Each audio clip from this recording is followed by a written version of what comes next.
All right, closing out the Warrior Prophet today. Full spoilers for the whole book, and there is a lot to unpack.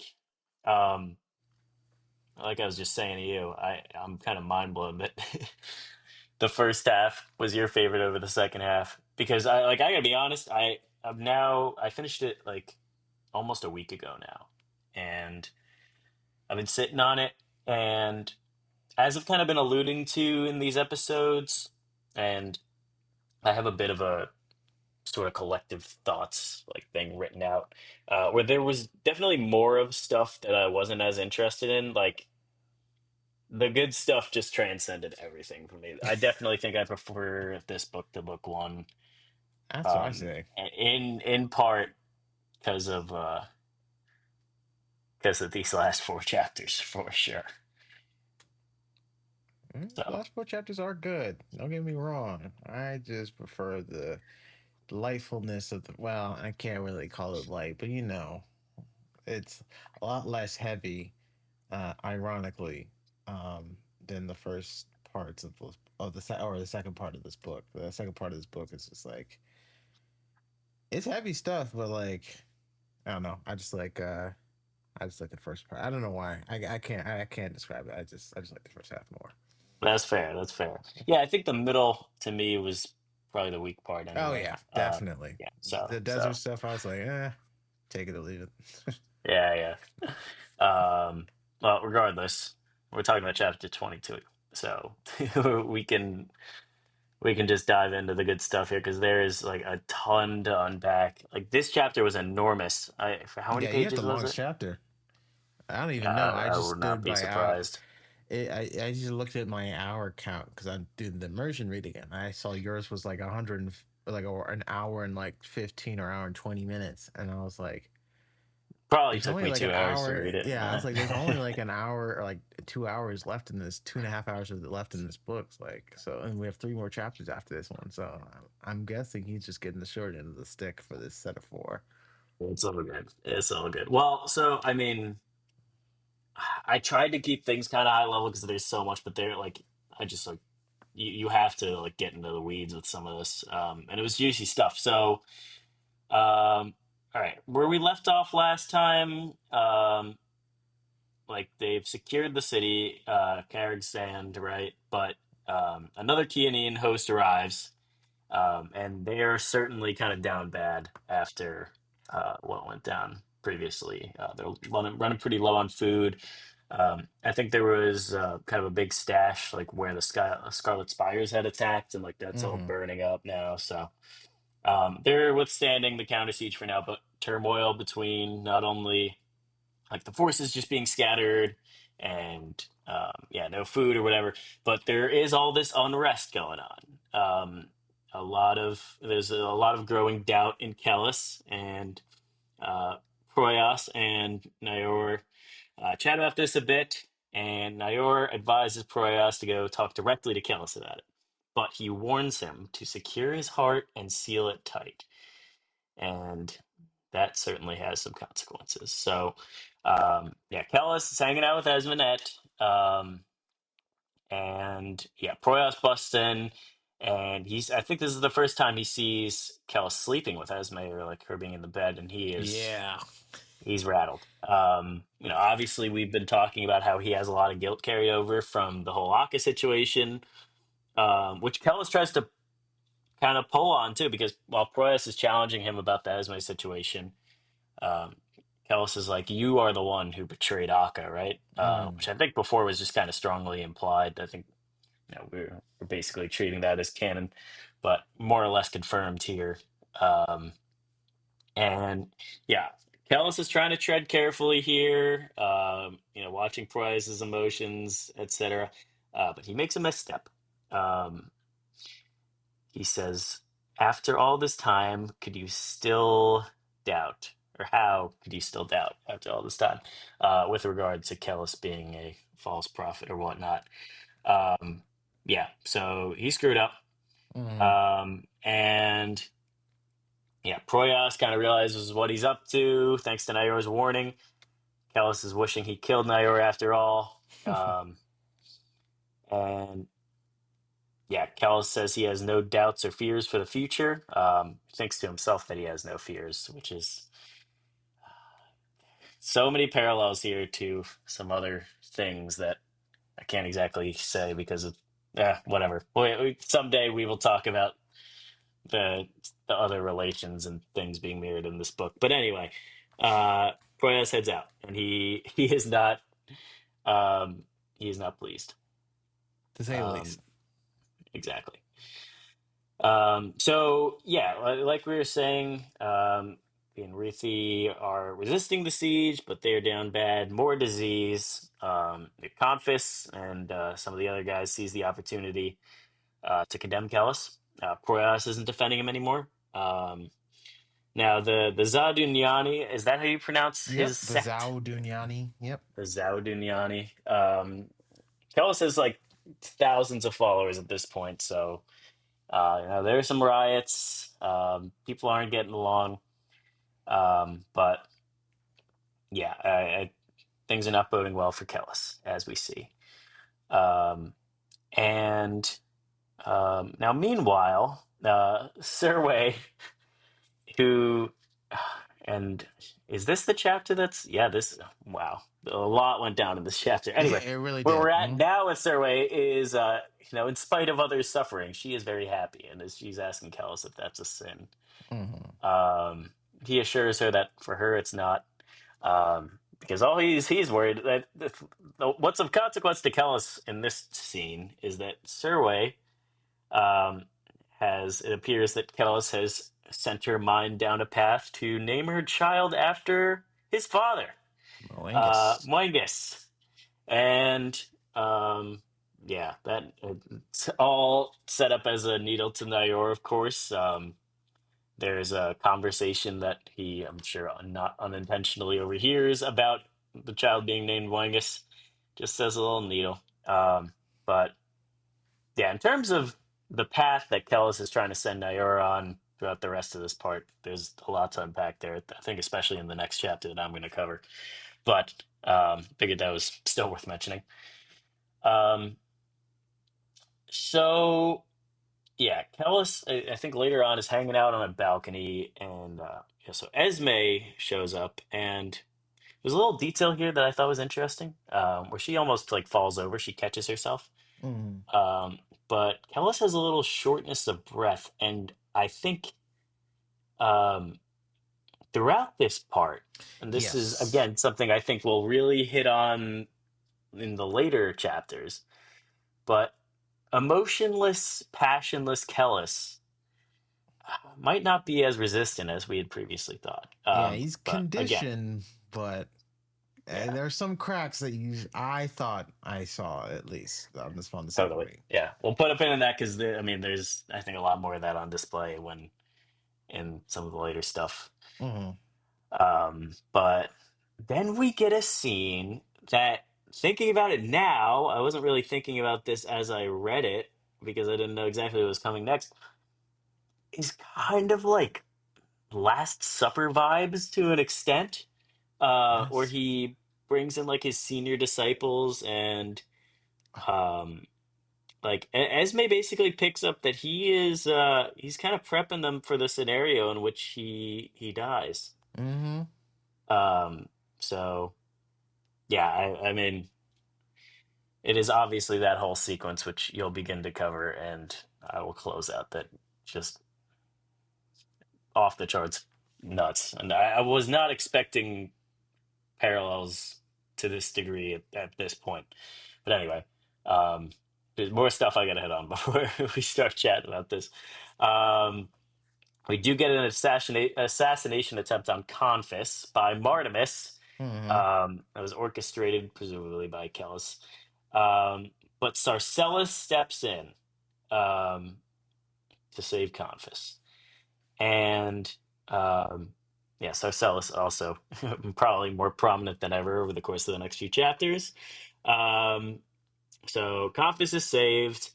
Sarcellus has a little chat with his boss. We get to see where he gets kind of ripped apart for his failures, but he does have one simple mission remaining, which is ensuring that Kellis does die if the Holy War falls. And yeah, Callus, it certainly seems to have accepted his fate by now. He rejects, yeah, excuse me. He rejects a suggestion from Saubon to flee. And he says to Esme that he has chosen to face death rather than avoid it. I think the quote is, "Sometimes we must cross death to reach our destination."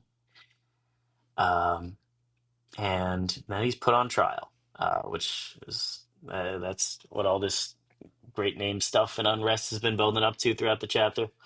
And he tries to challenge them a bit. There's some, challenging them to look inward. What is it that you fear? Something he says is, I ask only your question. Like, what if you were wrong? Mm-hmm. What moves your soul? Like, is it the God striding through you? Is it the God forcing you to condemn me? Um, and yeah, Serway is hanging out with him. Absolute mistake. As Sarcellus steps up, calls him out as a false prophet, prince of nothing. And this was really good too. It says, the quote I have written down is, "The warrior prophet smiled sadly. Lie made flesh, Sarcellus." Um, and obviously the irony there is that is exactly what Sarcellus is. Yep. But yeah, no, the Shroud Knights are riled up. Um, they Mungus was a very short-lived baby. That is how that wraps up. Not explicitly written about, so I guess fortunately we were able to breeze through that little event, but I guess we'll recall it now. And yeah, he and Serway are basically condemned in prison, and so begins the crucifixion of Kellus. Mm-hmm. Um, did I miss some stuff? I might have. There was a lot that went down in this one. Uh, But I mean, basically, just set up for this whole sequence that is, um, yeah, I mean, obviously, a big catalyst here was Proyas losing faith in him, who, while I guess I'm not totally clear on the exact sort of ranks in which people stand among the great names, like Proyas was obviously, as one of his friends, a large force in the defense against him among the lords. Um, a little bit of Nayor stuff, which, as much as Nayor is really all against him, he there might be some seeds burgeoning there, regardless of what he thinks or how he feels and all that. Um, but I mean, Sarcellus's instrumental role in this downfall, I think, is, well, we'll hold that. But certainly, I think a key piece that he had a big part to play in this. very much so. Very much so. Um, no, I don't think you really missed anything from 22 that I can remember. I just remember that just that the just I did like seeing the conversation between Callus and Proyas at the beginning of the chapter after Proyas talked to Naor Hmm. about this just like about Callus, and he's like just because Callus, I mean, because Proyas was like, bro, tell me what to do, like I'm failing here, and he's like, and then Naor's like just basically said, go see Callus, but make sure you don't allow him to dictate you, steal your heart, basically. And that proved to be useful in that moment, at least for Proyas. So, but no, yeah, nothing really that you missed. I think the stuff that I did want to talk about are in my chapters, at least. At least when my chapters had people kind of jumping around, at least. Yeah, yeah. Well, I mean, POVs, at least. yeah. Which, I mean, there was a lot of that in here too. But um, yeah, I think I will just bring one thing up before we bridge over, which is um, something I have been kind of really suspicious about throughout this entire part is. or like really just the second half of the book, is how Kellis kind of allowed all this unrest to unfold. Now, obviously, we do see an assassination attempt on Confus, which doesn't work out. Mm, And in the end, all of this ends up working out for him, but doesn't really seem to be, at least up to this point, like the motivations I can see for which the like what happens to him when he's like hung from the tree, like are a part of his like maybe now it slots in that like if he knew this was like the way to pursue like the thousandfold thought or um and like if he thought like he was gonna make his way down and like obviously with where we end up at the end of this is um people have confidence in him for the same reasons Aka do, mm, or same reasons Aka does rather, mm. and like it does work out for him, but the general unrest, I don't know. I guess maybe he wanted it in his back pocket for orchestrating some wild shit like this. Like I don't know. I don't Um, think so because if you think about it, like he said, always, and I think it was he it was in his own like mind that he used every tactic that he could to like kind of forestall the I don't even say the trial, forestall his downfall.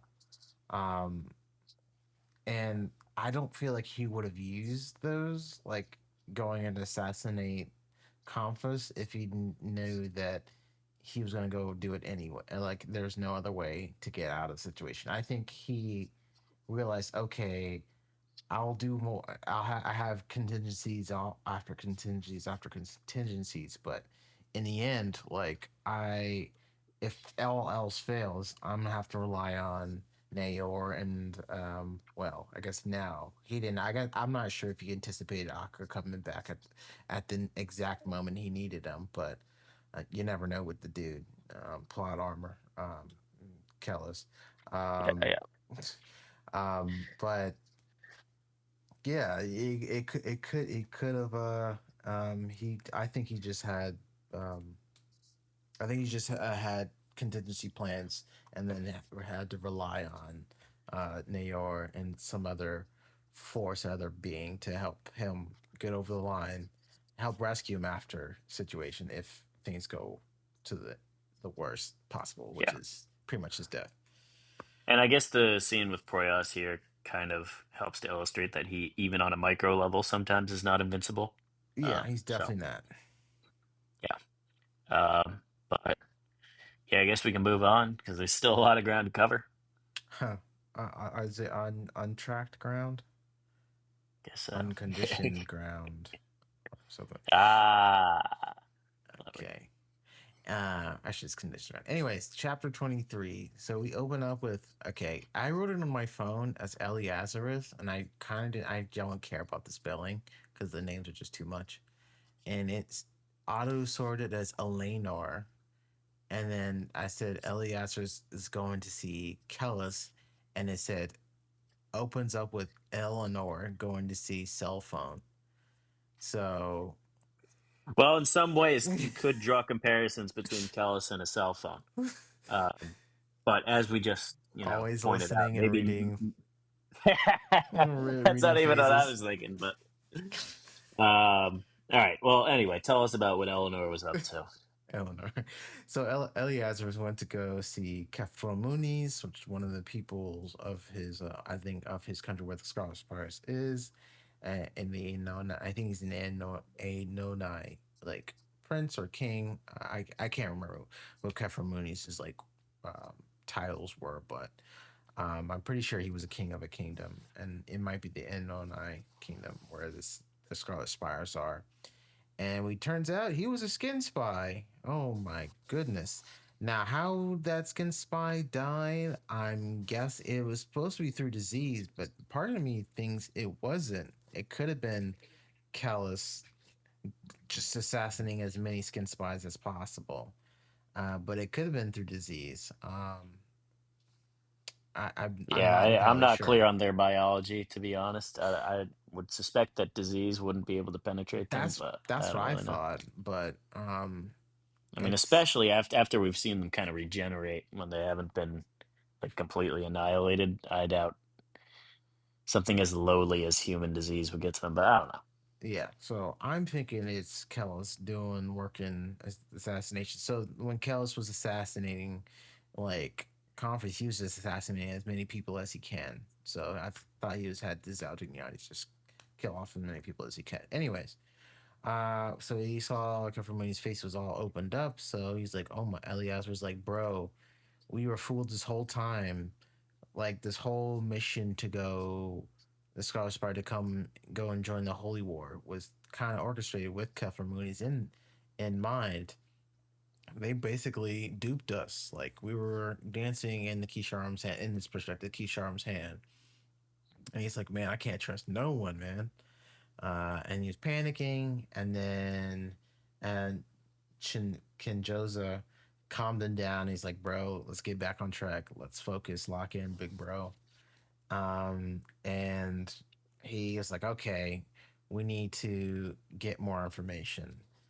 Um, then we kind of jumped to Akin Zin's POV. So Akin Zin finally arrived on from the boat to Karaskan, and they were about to enter the city, and the guards were like blocking their path, and they were like, uh, "Who goes there? Why the hell would you want to come in here? Everyone's dying. Like, are you nuts?" And he's like, "Well, I guess their rationale is like no one sane person would come in here, with just two people to come and live out our days unless they were um, part of the actually say who they are, which is a mandate schoolman and a basically a nobleman, a general in the army at one point. So they let them in to go see a higher person station, and but we'll get back to that. We jump to Esme and Callus, where Esme and Callus were and Sir were or I should say Esme was went to go see Callus, and Callus, and we see the state of Serwa and Callus. Um, which turns out that going by the biblical way of denouncing a false prophet, like I think the epigraph in the beginning of the chapter is you're supposed to hang them from a crucifix right off the ground with their partner, wherever it is, whether it be man or woman, I guess, and the partner is supposed to be killed. Usually it's the woman, and they're all both be naked and just hung upside down. See, when they said hung, like I'm thinking of hang like a normal noose. Like so, I was like, how is he not dead? He's been sitting there for 3 days, but it's like on crucifix. He's just like in like a wheel. So I'm guessing it's like tied upside down. And first of all, he probably would have died anyways because of the blood rushing to your hand. Anyways, that's beside that's neither here nor there. Um, but Esme does go see Kellis and Serwa, and is just kind of like how could things go like this, and she has little Moangus in her arms. Um, and then we cut to Nayor. He was thinking about Kellis's last line about the hunt needing not ending, and he was struggling to get past it. He ends up eventually traveling down to go see Kellis, and Kellis is just living rent free in his mind, man. He's just having a mental battle with basically unconscious Kellis, who's Kellis is just swinging there, calling him Weeper and talk about who betrayed who, like, um, and it's just going, it's just a back and forth, and who's to blame for Serwa and what Serwa really meant to him, we, it, and stuff like that.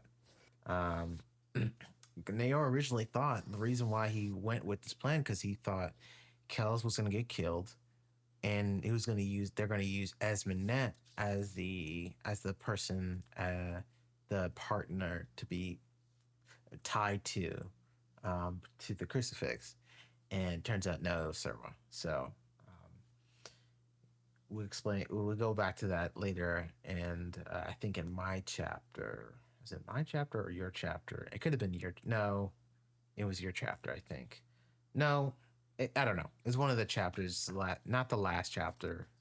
I don't think. I think it was your chapter. I will Uh, say I don't know if I have anything noted down on that. I mean, other than something I kind of glossed over in my chapter is that like Surwa is there at the trial, mm-hmm. and like Esme had like essentially warned her not to be there, and Yeah, I think yeah. maybe yeah, like She's like, "Oh, you get their fool." It's like, "Don't worry, Esme. You just don't know." And there's like, Esme's like, "No, dude. Like, they don't like this, man." He's like, how could you think this such foolish things, Esminette? Like, this is everyone loves him. And he said, "Nah, Searcha. This is yeah. not a good. We're not in a good spot right now." And yeah, so that was quite foolish of her. Right. And also I'm down to like it we go through the rest of the chapter, but we can take a pause between this and the next one just to unpack Survey a bit. Because I mean this is the end of her arc, so you know. Yeah, it was the end of Uh, her arc. Kind of tragic, really. Um, I say yeah. even kind Or of I mean, tragic. It yeah. was tragic. I mean, Um, yeah, I'm down to just chat about it now, to be honest. Like she I mean, in a sense, like I have been frustrated previously. Just I think I talked about this a little more at the end of the last book, how um Survey like literally was just architected by Baker to be powerless to move the story at all, mhm, in her own right, at least. But the thing is, like, knowing essentially, like, especially now, like, what she was, like, meant to do as a character, like, I think obviously we have these Zaudinyani, and, you know, a lot of this book is a lot of just taking a look at Kellis's influence. Um, but I think she is meant to be that on the most micro level. Obviously, she mhm, plays a role between like Kellis and Naor, and as to why he has seduced her to begin with and all that. Um, but like even in like in the last chapter, like I mentioned this that she even like with everyone, including Kellis himself, which Esme can recognize is not doing too hot. mhm. She's happy just because and she is like just So down to the very end. She acted to a pin exactly how she was manipulated to, and I guess in the end, it kind of checked out to me that she wasn't making it to the next book just because, um, like she. I also don't think like because I had at some point looked at the appendix for this book, just like trying to get clarity on a name or something. She was mhm. not listed as one of the major characters in this book, which I mean I think it'd be kind of ridiculous to call her one of the major characters because Yeah, she couldn't do anything. But yeah, I mean very much like I think supposed to be just a venue for us to understand Kellis at the excuse me, the micro level of influence. yeah. And Well, we're seeing a lot of. what he can do at total control over someone's autonomy, total domination of somebody's like mental capacity, and just being able to literally can do anything. And you see that in the last part of the book, which I'll get to. Um, but yeah, Serwa was it's sad to see see how she was raised, and then she had something to really look into and something to hold her reality. And now it's what Kellis was her that she was his he was her reality, and her hope to being doing something good in her life for once. So And I mean, in um the end, even her baby, like, was essentially just used as a pawn piece to needle Nayor one more time yeah, by naming him Mungus. well, I guess, it's But yeah. Wait, also, okay, I'm sorry. I know you still got more to go through, but just while we're on this topic, and you might get into this. Is it this chapter where Kellis is almost like trying to breathe life back into her?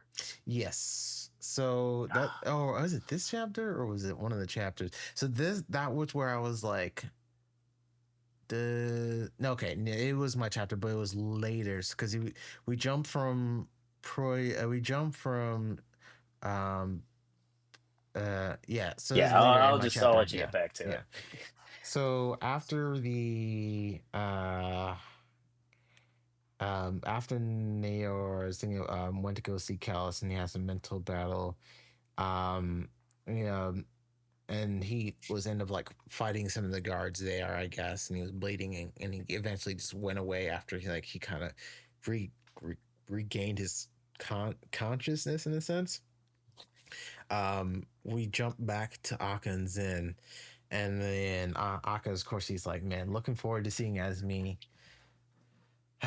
for the first time after the e, um Ayothe incident and getting captured. Um, he goes. The guards bring him to. Goes brings him to Proyas, but there was like one thing that I did want to mention. It was Aka was talking to Zen about the Kisham and like the ability to see without eyes, which I don't know what the purpose was for that, and they never go back into that conversation, um, which I'm kind of curious about. But yeah, they never go Yeah, back into the situations. I was Dad noted that down, but I just didn't really say. But anyways, so once it gets there, Proyas and Zen hug it out, and they apologize to each other. Quite emotional, I guess, between the two dudes. And Akka, he notices that he says he feels kind of detached from the situation. He's like, yeah, I love the dude, but I mean, he kind of sold me out, and I'm no longer his teacher. Just like I just don't have that emotion. Like I said, the things that happened at the Scarlet Spires like kind of made me a little bit more detached from people. I guess that's just Swatha and really taking he control. is gonna need that for what's coming up. Man, Yeah. I was feeling, dude, just so conflicted about what's coming up, like with Akka. Like in some senses, I've never felt worse for him, and then he thinks something to himself, which I'm sure we'll hit on. I'll bring it up if you don't. But Okay. where I just wanted to punch him in the face again. But anyway, keep going. I probably won't bring it up. I have blinders for okay, unfortunately. I try Okay, to be right. reasonable, but I'm just not. Um, Yeah, so I know you from the jump have not been his biggest fan, which I can understand. I just think I love. He's my favorite character, but I just think he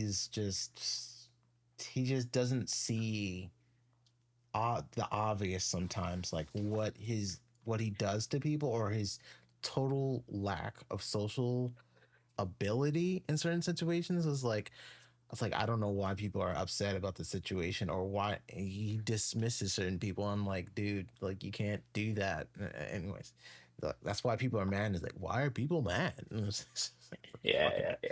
Anyways, We're um, close. It's bound to happen in yeah. terms of where you're at with the events of the chapter. Yeah, so he went to go after that they had their conversation and um okay, so I had to see I get that. So basically Akko was like, okay, so is Esme alive? How's Kells? And um Proyas is like, yeah, Esme's still alive, but things have changed, buddy. And he doesn't tell him the situation, but he's like, yeah, things have changed with Esme. And Kellis is dead, which he's not dead. He's just hanging right now, just chilling through a tree, hallucinating.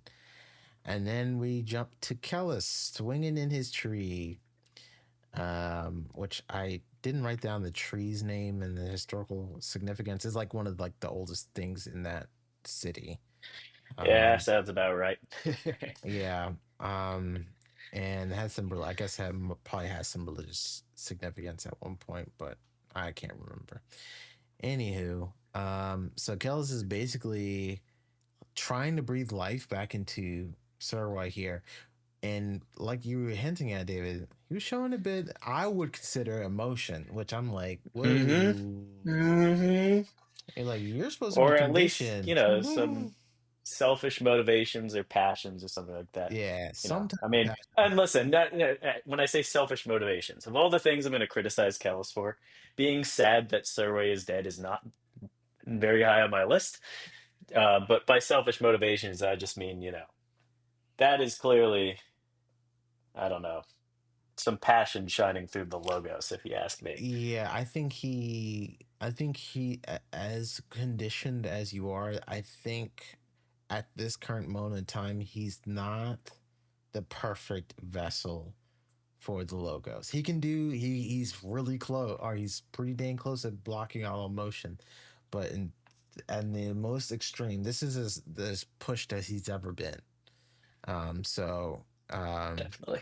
I guess when most people would go kind of like just like completely break, his emotion starts to show a bit. And so yes, Physically and mentally, not really ideal to be, you know, lying for death, yeah. hung from a So tree.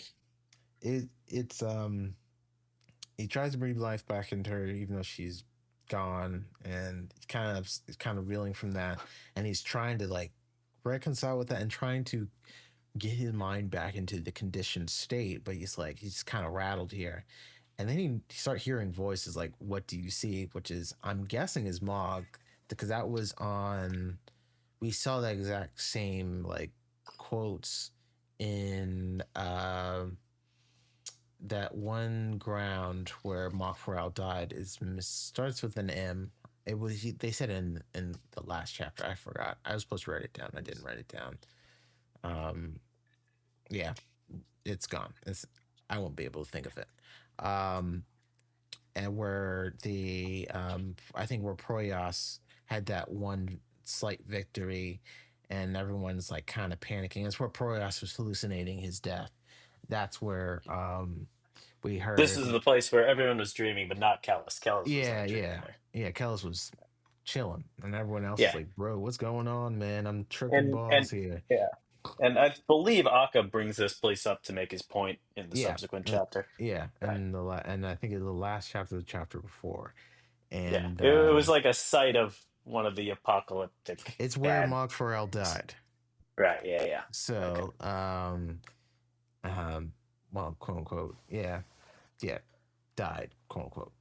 Um, and so it's like, tell me, what do you see? And so that I'm guessing that's what Mog said. I'm not entirely sure, but we see that same quote there. And so he was like, bro, what is this? And he started understanding, like, I guess he was like having contact with, having some hallucinations of like some of the things that the mandate schoolmen would are having. So I don't know if that's like Seth Watha connecting with him, or Mark Farrell connecting with him in some way, shape, or form. I genuinely don't know. Um, but he's having some type of hallucination, and he's having some revelations, which is ironic. Call it revelations, because that is one of their books. In the Tusk. Mhm. Um, and after the Kellis is tripping balls, uh, again, another little tangent. Akka, I have written as Akka was set to marry Esme. He only wish. Um, I was supposed to say Akka was set his mind was set to marry Esme. He said, "Damn the consequences." Because we were going to Akka's POV when because he was going by himself to go see Esme, and then once he gets there into her room, he's like, "Why is it so dark in here?" And then eventually he finds her, and the first thing she does, she jumps in his arms. He's like, "You must save him." And he's like, "What?" And it's like, "Cause you have to save him." And he's like, I think he already initially started to put two and two together instantly as soon as he said that, because he's always had trust issues. So Yeah. um I can't I think I he can't resists for a second though until it's spelled yeah out for him, right? yeah. And then he tried to crack a little joke, and she wasn't laughing. Um and he was like, he's like, she tries to tell him like, you must save him. He's like, yeah, I can, but that's me. I just need to hold you. I need you to see you. Like, I just went through all that hell just, and I can't even hold you no right now. And she was like, uh I need to go save cows. Like, it's like, good for you, dude. I now go save Kellis. And it's like, I'll do all I can. And it's like, I don't think you understand, dude. I am pregnant with his child. And he's like, I think the last line of the chapter was like, and he has turned her into a whore. I'm like, Yeah, it was I think it was a horror after all. That's what I was yeah, talking after about, all, where it's yeah. like, dude, like, come on, man. I feel like Reconfirming he's bad is, for you right now. Just shut up. yeah. Um, yeah. But It's I just, mean, that's it's gotta just, sting, dude. it's I just, thought this. Yeah, sorry, go ahead. yeah, it was just I think with that horror after all is just reconfirming his own um what do you call this? What did you call those? Um not dependencies. What's it called in Insecurities. insecurities? Jesus. Mm. Yeah, Sir Janus in this case. yeah. Uh um yeah. His insecurities on just love and passions for women, or just passions with her, and her ability to just kind of not deem sex as a act of love, or more so just a an exchange of it's just an exchange. Like, he's so tied into passion, I think, in certain instances, that he can't fathom other people disconnecting that physical aspect to the mental aspect of love or romance, or other um I guess humanly pleasures in those aspects. um so I can understand his point of view. Is like, it's just reconfirming what he thought he already knew, or what he feared. But yeah, I can't blame him for him saying that after in this instance. But I can't blame him at the same time. I mean, she thought he was dead and he moved on, so it's not like a true betrayal. I mean, Cal is really the one that broke the bro code, but if there's really such thing as a bro code for this instance, but um, yeah, it's. I mean, toughen up, little boy. That's all I gotta say. Um, Yeah, I mean, I think regardless of how you feel about Aka in this situation, couldn't have pulled it off better, Baker, I don't think. But just how this went down, him coming back under the exact like circumstances in which he did, um, just shattering him as much as possible.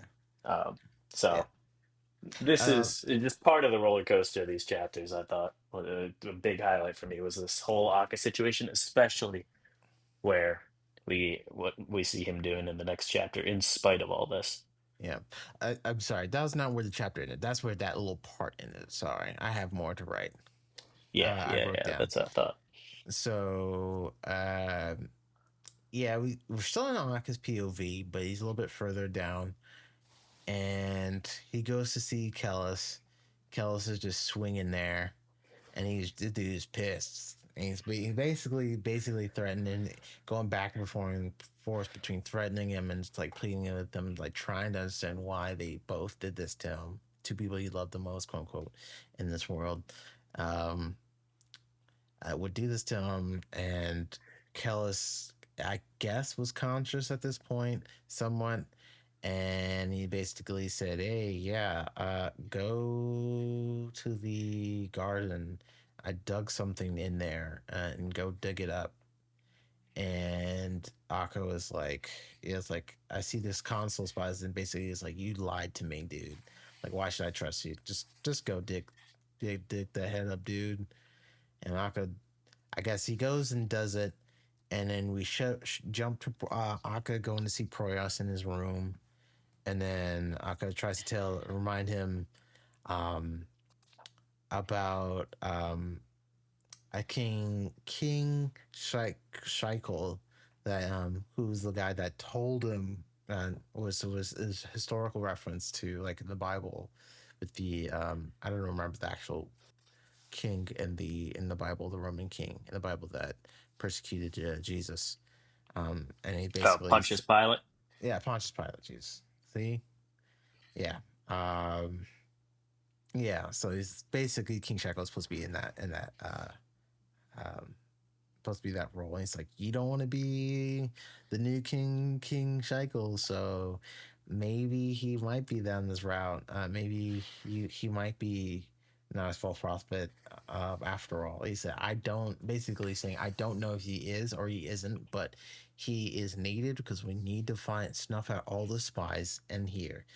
And Akka shows him the head, and Proyas is like, what the hell is that? And it's like, that's kind of scary. And then Proyas hands him the letter um, from Mathanet telling him, hey, assist Drusus Akamian. He said, this is before we went into the desert, so I'm supposed to help you in this instance, and kind of basically do what you say in it, in a way, because this might be important. Um, I don't know if this is coincidence or not, but I guess we'll find out later. Um, Yeah. I mean, still pretty, not a lot of Mathanet revelations in this book, that's for sure. I'm yeah. expecting some of that in the thousandfold thought, but Oh yeah, you will. But yeah. We'll go through. I should say, after he goes and sees Akka, and they did have a little tidbit, like, back and forth, and of course Proyas, I mean Akka's straining on his nerves, on Proyas's nerves, but it's before they showed the head. That little tidbit between each other was like reigniting old woods, and Akka did say he was like lot less. Price did mention that Akka is a lot less like um lifelike. He's just kind of seems kind of distant, kind of what's the word for it? swathized. Again, basically says Swath Eyes, if you want to call that, just basically just a shell of himself, Disassociated. Yeah. disassociated is the word I was thinking of. From the situation, he just kind of seemed just going through the motions, but he, even though, like, we'll see, I think in your chapter, even though Kel's betrayed him in like the worst possible way, and um, has used him pretty much since the beginning, he's like, my emotions and my sacrifices are nothing compared to what the world will go through if this man is going to die. You have to save him.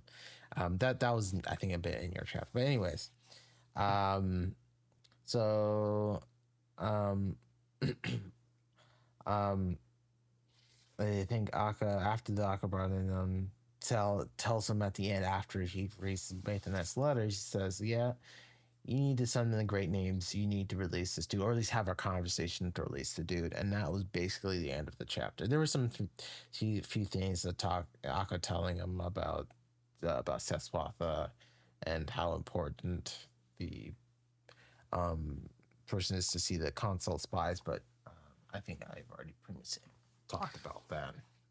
Yeah.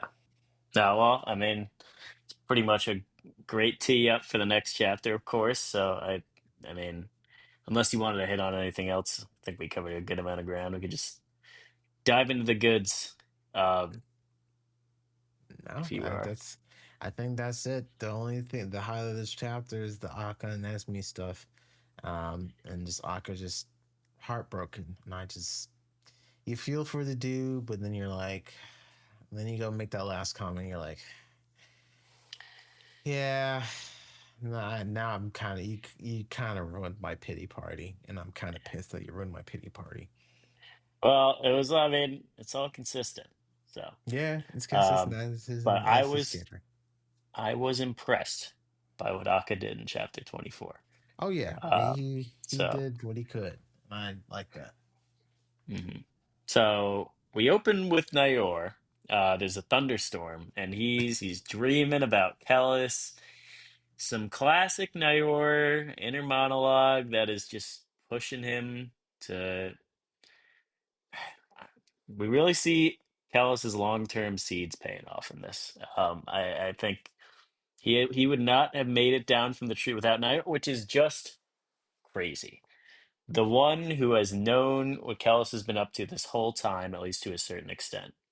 The one who hates him the most, even after all this. His son was just murdered.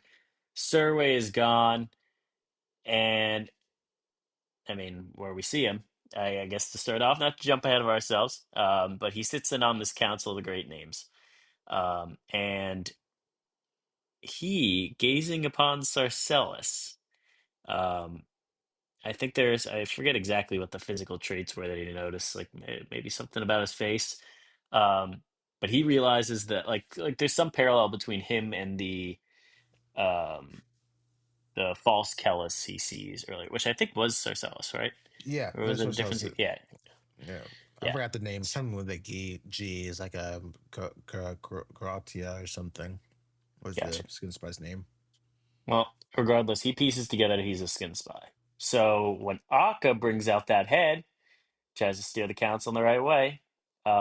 In spite of everything, he vouches for Kellis as the only one who can identify them. So Marcellus slips out, and Nayor follows him. So yeah, we kind of have like a concurrent, like while this council continues to unfold, there's kind of a chase scene as Nayor is pursuing Sarcellus, who's going to kill Kellis, and yeah, he's just driven by the passion of hatred, and he's thinking of like he knows he's being manipulated, and he still goes to save him in spite of that. Now, meanwhile, yeah, so within the council, even after all, busting out the head of the skin spy, Confis is just kind of ripping him to shreds. And Akka doesn't really have much to say for his arguments, so he falls back on a massive lore drop and gives the whole account of the first apocalypse. Um, so, and just something I wanted to dissect about it. I'm not going to recount everything Akka said, Mm-hmm. but I thought this was of interest that, and like we might have already like known this, but it's just like it stood out to me now that I think I like understand more about the world and the parties involved and things like that. But also in relation to stuff in the epilogue, I thought was interesting. So the non-men are described to like fight against the consult, and they like trained men in like the magic to fight against them. Is that right? But then in the epilogue, I think we see some non-men that are consult driven, right? Or not the epilogue, but the chapter 25, Mm-hmm. right? Yeah, towards And the end. so Yeah, yeah, all right. So that raises some question marks. But you won't get those anyway, until next series. Sorry. yeah, okay. I had a feeling. But anyway, for now, yeah, he basically explains why Kellis is so important to him, the Anastar Embor that will come at the end of the world, um, right? And uh, basically, what's happening here is I think he still kind of gets laughed off, but regardless, this was very important groundwork for once everyone kind of sees what goes down at the tree, they're like, oh, okay, you're right. It all checks out. Now, meanwhile, I think we get a little bit about Eleazarus and how he kind of like once the whole skin spy thing is unveiled, Mm-hmm. like previously, like what had kind of implicated Kellis and Akka in his mind was what happened over in Moem or Momem, Yeah, Monam. Momo. Momum. Yeah, okay. Mhm. So back when, um, like, of course, like the pretext for capturing Akka, obviously they just wanted to, and then get to the bottom of the Gnosis. They failed there. Mhm. But it was that they were kind of implicated with the Sisharum because of Kellis having noticed Skaos. Mhm. And then Elias just is kind of like, oh, wait, no, like Akka's being totally public about this, about Kellis being able to see the skin spies. And he's like, all right, okay, never mind. We might need to help get Akka down. Right. Or Mhm. not Akka, Kellis. Callus down. Mhm. Yeah, so anyway, we get a showdown eventually between Nior and Sarcellus. And so there was one thing I wanted to make note of here that this just really stood out to me. Because we have parallels here and we have perpendicularities. Um, so I need to be, I'm not 100% sure on this exact detail, but I believe it was maybe right after Jesus was put on the cross. He said to have said, like, forgive them, Father, like For they they know not what what they they do. yeah. Now, we hear that line, but not from Kellis. Sarcellus, before Nior takes him out, says that you know not what you do in reference to all the people listening to Kellis, Mhm. and worshiping him and saving him. Um, so, yeah, I mean, Nior is here to save the day for now, but um, as villainous as and we have a name, by the way, for the like the consult creatures, right? It starts with an I. I'm forgetting what exactly it is right now. Like Um, the oh, are you talking about like um the like the consult creatures, like they have a name, right? yeah, it starts with an I. Yeah, you're right. It's not Encori. And yeah, it's the Oh, that's what I was Encori. thinking of. Yeah, because Yeah, like the that's Encori and then the Core is like such similar names. So that's why I yeah, think yeah, it's right. like they're not related supposedly, but yeah, it's called like Yeah, Encori or something. yeah, okay. So regardless, we know that they aren't too great of dudes, but I don't know. Maybe we should still be adhering to his warning. And yeah, I don't know. I think Sarcellus is just done for, right? He takes his head off. Like, Yep. can he? Yep. So Sarcellus, another one of the major characters, I'd say, to a degree, at least throughout this book, Mhm. and the last book as well. He's a goner. Yeah. But Different star cells not though. a meaningless death. Serway and Cercellus, very different characters, very different circumstances of death, but um, very purposeful deaths, I think, as relates to all this. Mm. Um, and yeah, dude, I mean, excuse me. I guess I don't know what else I have to necessarily add other than like just the amount of woe I was thinking throughout the chapter. Crazy stuff. Yeah. And Kellis, yeah, Nayor, I gotta say, in a sense, his kind of circular stream of consciousness throughout the book did grate on me a little bit, but um, it had a role to play, that's for sure. And Mhm. yeah, it's sickening how he is aware of, like for being the most aware of what Kellis is up to and accepting it. Um, those were the seeds that saved Kellis. Mhm. Yeah. That's true. Yeah. Um. That that that those are the he really does know how to plant seeds though. Um. Yeah. I didn't. Yes, he does. Sometimes I think of that and I'm like, yeah, man, how far does he really see? Um. But there was. I did want to go into a little bit of the history of the kind of concept of the story that Aqua was telling. Hmm. So basically, like the non-men had are inbuilt mansions, so they have their own societies. They're basically like humans in a way. So the non-men's mansions are basically cities spread out. So like in Lord of the Rings, where you had the Like a Rivendell type yeah, sitch. Rivendell, and you had the Forest Elves and stuff like that. But instead of them all collectively having similar, they all have like similar. Some have similar faiths, some don't. But they all eventually go off to wherever the place east of the Undying Lands in Lord of the Rings. Um, they they don't have anything of that nature.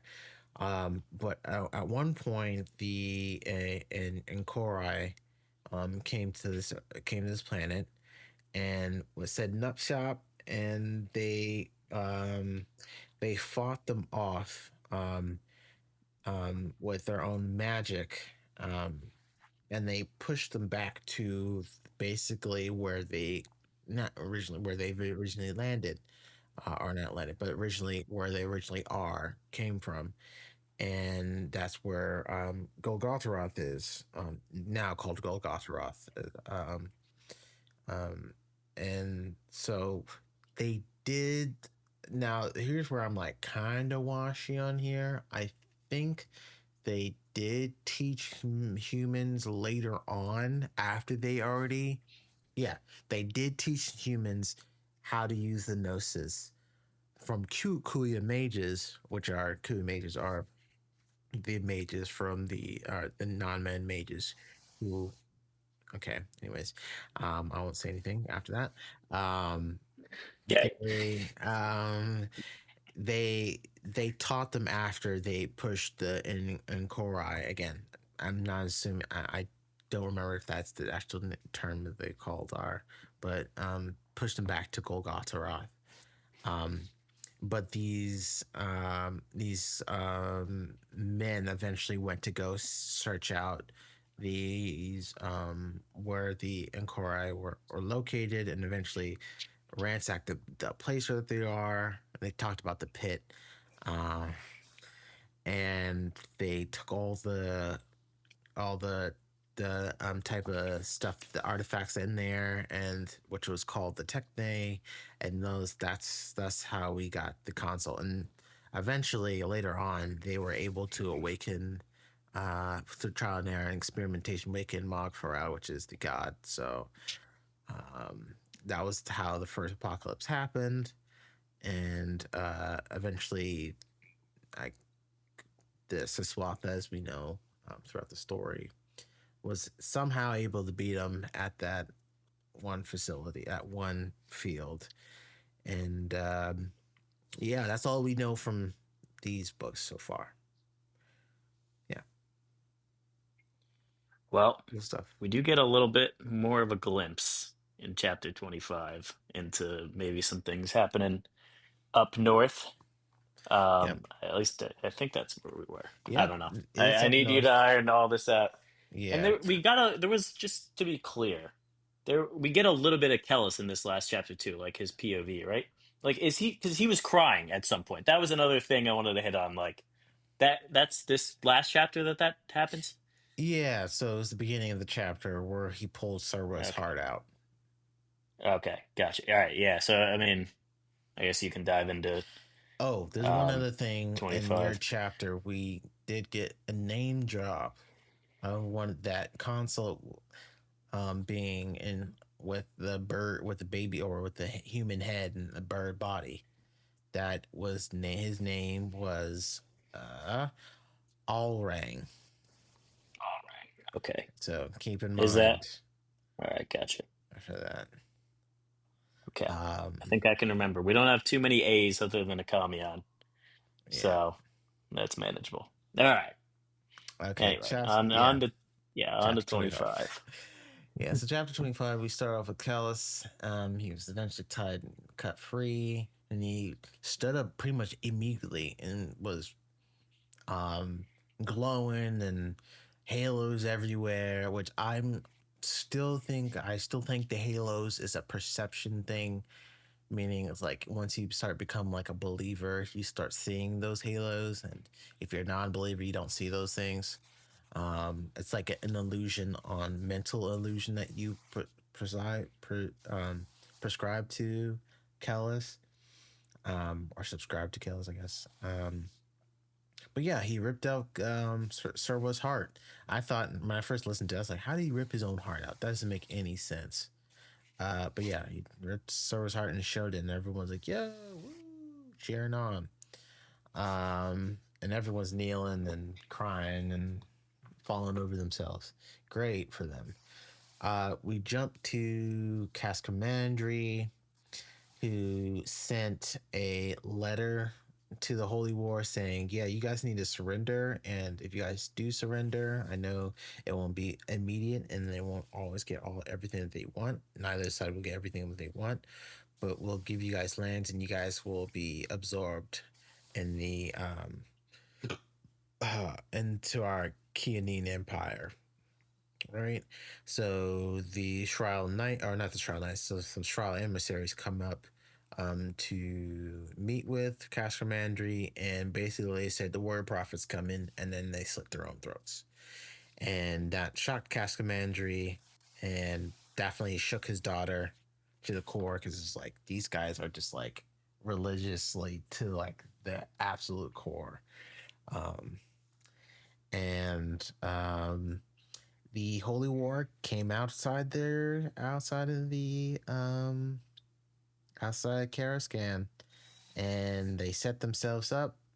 Um, the You see all the big names there. You even see Kellus with his crucifix symbol there, and basically the battle begins.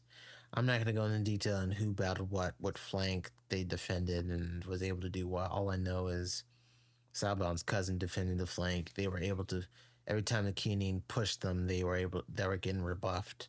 And Kellis ends up killing Cascamandry. A bunch of the other nobles die from the Keening Empire.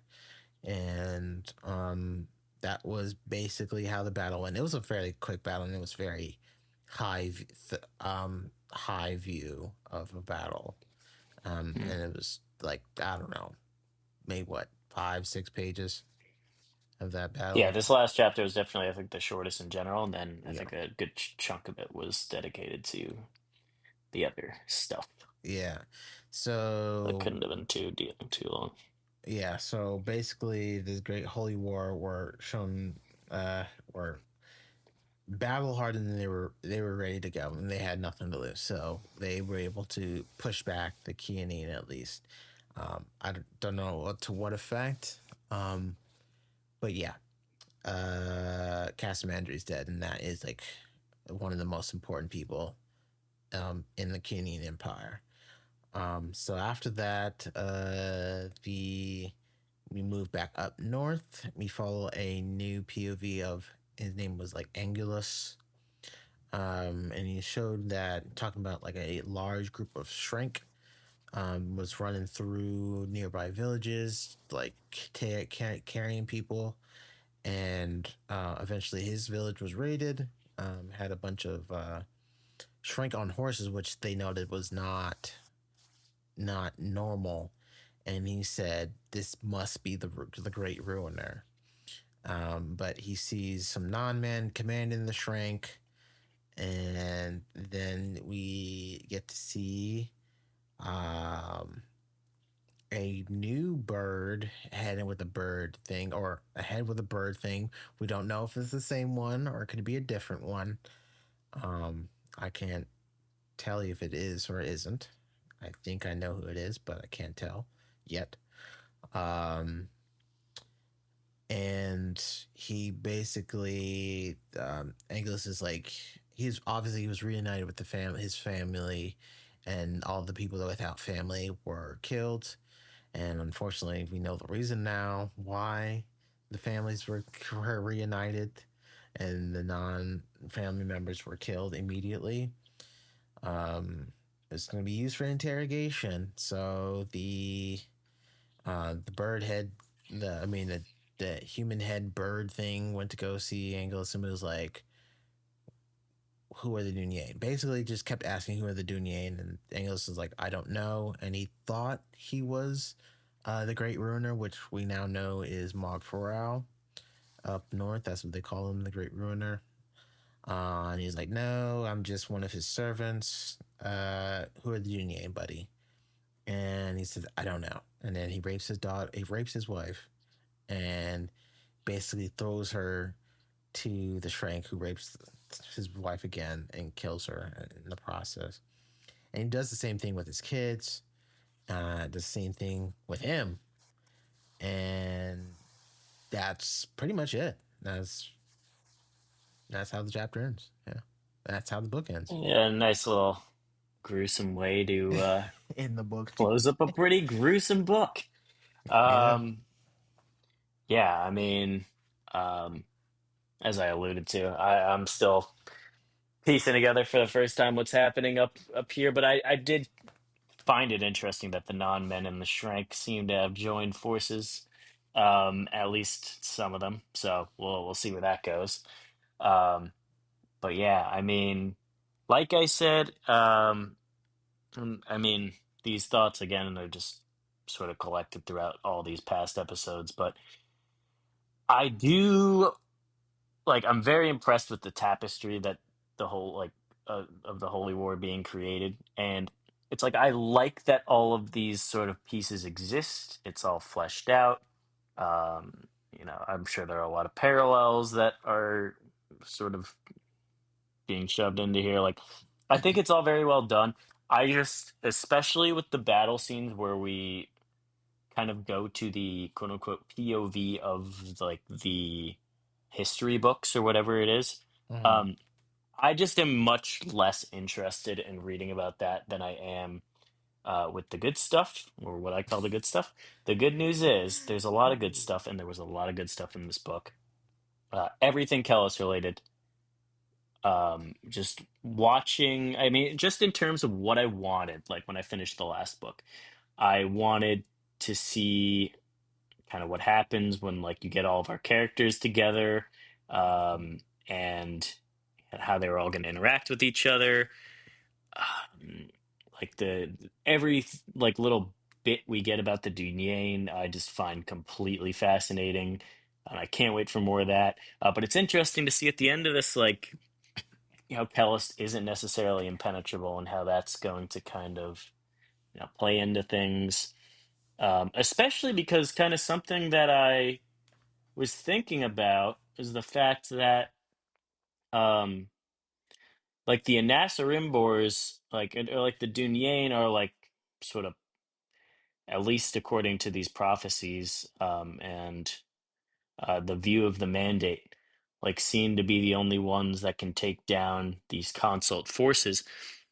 And I'm not exactly sure why that is yet, but part of that involves the fact I feel like there has to be a relation to the fact that like it seems like the console just wants to like wipe out everything like humanly, and like all souls and like things like that, and the Dunyain can kind of basically suppress that part of their personality, or Mm-hmm. like I don't know if, like that part of the humanity. Mm-hmm. I don't know if that's supposed to give that the power, or give them the power to do like to be able to take on the console, and then like if they're the only ones who can endure whatever the console is going to unleash on them, then like what's even left if those are the only kind of people you still have? I don't know. I don't know. I just thoughts floating around my mind. Um, yeah, I don't know. The Nayor stuff, I had mentioned was kind of starting to grate on me, but it ended up paying off in the end. Um, Esminette, I thought was a fascinating character throughout the book. It pains me to see her under Kellis's snare, but what's she Makes gonna me do? mad. Me and you both. Me and you both. I don't know, the sorcery and just like the way in which kind of the way the gnosis almost kind of works, or just like the like in relation to the Scarlet Spires, like the little tidbits we get of how the sorcerer works is awesome. And that's, dude, that scene with Akka when he was escaping, like we definitely still got some spectacle magic going on. I'm not being very articulate right now. I'm just throwing out that there was some awesome stuff in this book. And yeah, I'm looking forward to the conclusion. I know you said the Thousandfold Thought is kind of your least favorite I of the think opening Jimmy's three. least favorite too. I don't think many people like this next one as their, at least as their favorite. Okay, fair There's enough. some cool stuff that happens in this book, um, and I enjoy the book mostly overall as a complete. I think it's necessary for the complete series, but it's just not my favorite book out of the Okay, trilogy. It's my least favorite out of the trilogy, really. fair enough.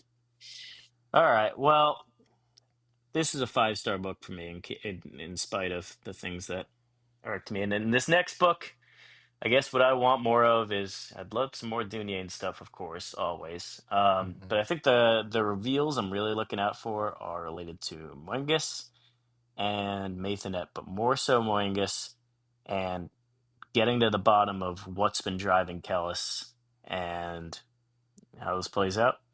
I think we know that the Holy War is going to come out on top, um, especially like with a lot of these epigraphs. But I guess we'll see. We'll have to see how things play out. And yeah, I don't know. I hope Tonfus dies. um, yeah, I think I had mentioned this to you offline as well.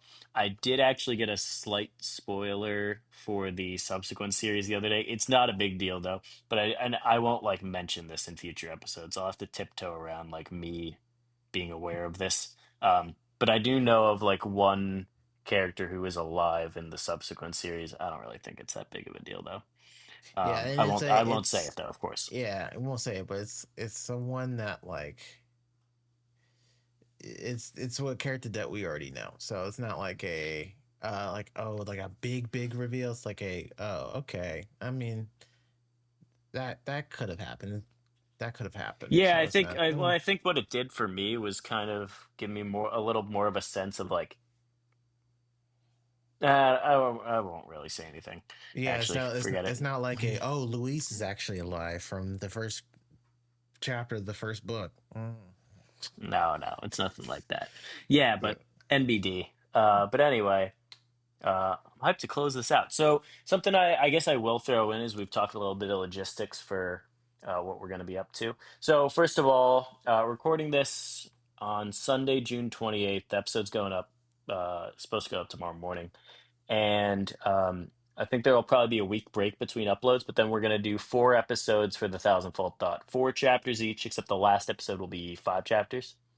I believe And so. then yes, and then after that, um, we're leaning towards doing some chats on the Dune, at least opening trilogy, as maybe a little break between this and the Aspect Emperor series. But I mean, I think I'm already definitely signed up for reading those with how much I've been enjoying these, and especially with how much more praise they are than this series. So I'm just stoked.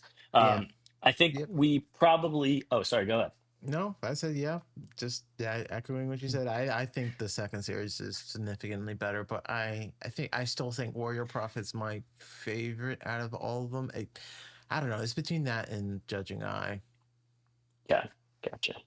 All right, well, I'm stoked regardless. But I will say we are thinking we're going to close out the trilogy again with this format, but we probably will pivot to more um, like not necessarily. We might still do. I think especially for Dune, we might chunk that up a bit. But we might pivot to sort of more broad episodes rather than doing episodes on small chunks of chapters and like really getting into the weeds with events.